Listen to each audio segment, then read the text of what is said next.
ভারত ও পাকিস্তানের মধ্যে যুদ্ধ শুরু হলে এশিয়া জুড়ে রাজনৈতিক, কূটনৈতিক, অর্থনৈতিক এবং সামরিক প্রতিক্রিয়া দেখা যাবে।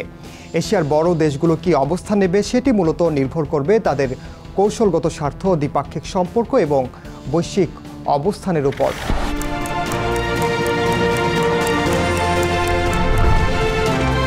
তবে প্রশ্ন, এশিয়ায় কী ধরনের প্রভাব পড়বে, কোন দেশ কার পক্ষে দাঁড়াবে, তাই জানাবো এবারের দৃশ্যপটে। সঙ্গে আছি আমি ওমর ইনাল। বিশেষজ্ঞরা বলছেন, যদি ভারত ও পাকিস্তানের মধ্যে যুদ্ধ শুরু হয় তার প্রভাব শুধু উপমহাদেশে সীমাবদ্ধ থাকবে না, পুরো এশিয়া এমনকি বিশ্বের অর্থনৈতিক, নিরাপত্তা ও কূটনৈতিক সমীকরণে প্রচণ্ড প্রভাব ফেলবে। দুদেশই পরমাণু অস্ত্রধারী এবং অতীতে একাধিকবার যুদ্ধে লিপ্ত হয়েছে। 1947 সাল থেকে শুরু করে বিভিন্ন সময়ে সংঘাতে জড়িয়েছে দুপক্ষ। পূর্ণমাত্রার ভারত পাকিস্তান যুদ্ধ শুরু হলে তাৎক্ষণিকভাবে পুরো এশিয়ার শেয়ার বাজারে ধস নামবে। জ্বালানি রপ্তানির রুট, আরব সাগর ও হরমুজ প্রণালী যদি বিপদে পড়ে, তেলের দাম হু হু করে বাড়বে। চীনা পণ্য, দক্ষিণ কোরিয়ার প্রযুক্তি, দক্ষিণ পূর্ব এশিয়ার উৎপাদনশীলতা সবকিছুই বিপর্যস্ত হবে, কারণ দক্ষিণ এশিয়া অনেক আন্তর্জাতিক সরবরাহ চেইনের সংযোগস্থল। আফগানিস্তান ও ইরান সীমান্ত দিয়ে শরণার্থী স্রোত শুরু হবে। আফগানিস্তানে থাকা বিভিন্ন চরমপন্থী গোষ্ঠী সুযোগ নেয়ার চেষ্টা করবে। এতে মধ্য ও পশ্চিম এশিয়ায় নিরাপত্তা হুমকি বেড়ে যাবে। সবচেয়ে বিপজ্জনক দিক হলো পারমাণবিক যুদ্ধের শঙ্কা। দুদেশ পারমাণবিক হামলা চালালে লাখ লাখ মানুষের মৃত্যু তো হবেই, সেই সঙ্গে এশিয়ার খাদ্য উৎপাদন ও পরিবেশ বিপর্যস্ত করবে। এক গবেষণায় বলা হয়েছে, একটি সীমিত ভারত পাকিস্তান পারমাণবিক যুদ্ধেও বিশ্বের তাপমাত্রা উল্লেখযোগ্যভাবে কমে যাবে, কৃষিকাজ ধ্বংস হবে, কোটি কোটি মানুষ অনাহারে পড়বে। বিশ্লেষকরা বলছেন, এশিয়ার বড় শক্তিগুলোর অবস্থান হবে অত্যন্ত কৌশল নির্ভর। যদি চীনের কথা বলি, পাকিস্তানের সবচেয়ে বড় মিত্র চীন। China Pakistan economic corridor CPEC এর মাধ্যমে পাকিস্তানের অর্থনীতিতে সরাসরি বিনিয়োগ রয়েছে চীনের। এছাড়া চীন ভারতের সঙ্গে সীমান্ত বিরোধে জড়িত, তাই কৌশলগতভাবে পাকিস্তানের পক্ষে কূটনৈতিক সমর্থন দেবে বেইজিং।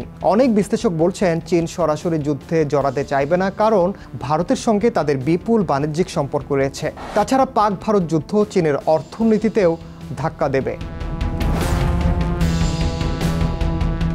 রাশিয়া কোন অবস্থান নেবে? ঐতিহাসিকভাবে ভারতীয় সামরিক সরঞ্জামের বড় সরবরাহকারী রাশিয়া। যদিও সাম্প্রতিক বছরগুলোতে পাকিস্তানের সঙ্গেও সম্পর্ক গড়েছে তারা, তবে রাশিয়া মূলত ভারতের পক্ষেই থাকবে এবং যুদ্ধ থামাতে কূটনৈতিক চাপ বাড়াবে বলে মনে করেন বিশেষজ্ঞরা। কারণ ভারতের সঙ্গে বহু দশকের অস্ত্র বাণিজ্য, কৌশলগত অংশীদারিত্ব রয়েছে রাশিয়ার। যুদ্ধ থামাতে কূটনৈতিক চাপ দিলেও কৌশলগতভাবে ভারতের পক্ষেই দাঁড়াবে রাশিয়া, তবে সরাসরি সামরিক সহায়তা দেবে না। চীনকে প্রতিহত করতে যুক্তরাষ্ট্রের ইন্দো প্যাসিফিক স্ট্র্যাটেজিতে ভারতের ভূমিকা গুরুত্বপূর্ণ। পাকিস্তান আগের মতো আর মূল মিত্র নয় যুক্তরাষ্ট্রের। পাকিস্তানকে সন্ত্রাস বিরোধী লড়াইয়ে অতীতে মিত্র হিসেবে ব্যবহার করলেও বর্তমানে যুক্তরাষ্ট্রের প্রধান কৌশলগত মিত্র হলো ভারত, বিশেষ করে চীনকে ঠেকানোর লক্ষ্য নিয়ে। তাই যুক্তরাষ্ট্র আনুষ্ঠানিকভাবে উভয় পক্ষকে সংযমের আহ্বান জানাবে, কিন্তু ভারতের দিকে কিছুটা ঝুঁকে থাকবে। তবে যুক্তরাষ্ট্র ভারতকে কিছু কৌশলগত বা গোয়েন্দা সহায়তা দিতে পারে, বিশেষত চীনকে ঠেকানোর লক্ষ্যেই। জাপান প্রধানত অর্থনৈতিক স্বার্থ নিয়ে চিন্তিত থাকবে, কারণ দক্ষিণ এশিয়ায় জাপানের বিনিয়োগ যেমন রয়েছে, তেমনি ভারতকে কৌশলগত মিত্র হিসেবে দেখে দেশটি। আবার চীনের বিস্তার রোধেও আগ্রহ রয়েছে তাদের। প্রকাশ্যে শান্তির পক্ষে অবস্থান নিলেও ভারতের দিকে নরম সমর্থন থাকবে জাপানের। অর্থনৈতিক ও মানবিক সহায়তা দিলেও সামরিকভাবে জড়াবে না জাপান। পাক ভারত যুদ্ধ শুরু হলে দক্ষিণ কোরিয়ার প্রধান লক্ষ্য অর্থনৈতিক স্থিতিশীলতা রক্ষা করা, কারণ দক্ষিণ এশিয়ার বাজারে বিনিয়োগ রয়েছে। আবার তারা চীনের সঙ্গে উত্তেজনায় জড়াতে চায় না, তাই নিরপেক্ষ অবস্থান নেওয়ার পাশাপাশি মানবিক সাহায্য বা শান্তির উদ্যোগে অংশ নিতে পারে দক্ষিণ কোরিয়া।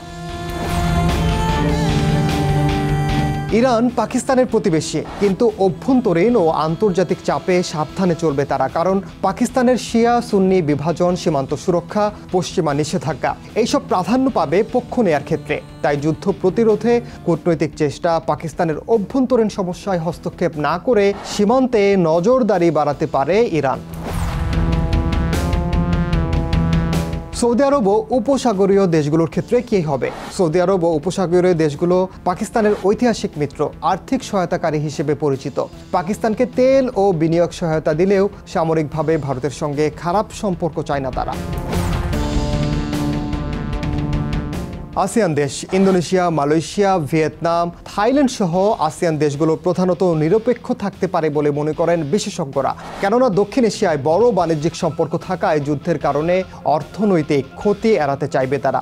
কূটনৈতিকভাবে উভয় পক্ষের কাছে শান্তির আহ্বান, কোনো পক্ষকেই সরাসরি সমর্থন করবে না তারা।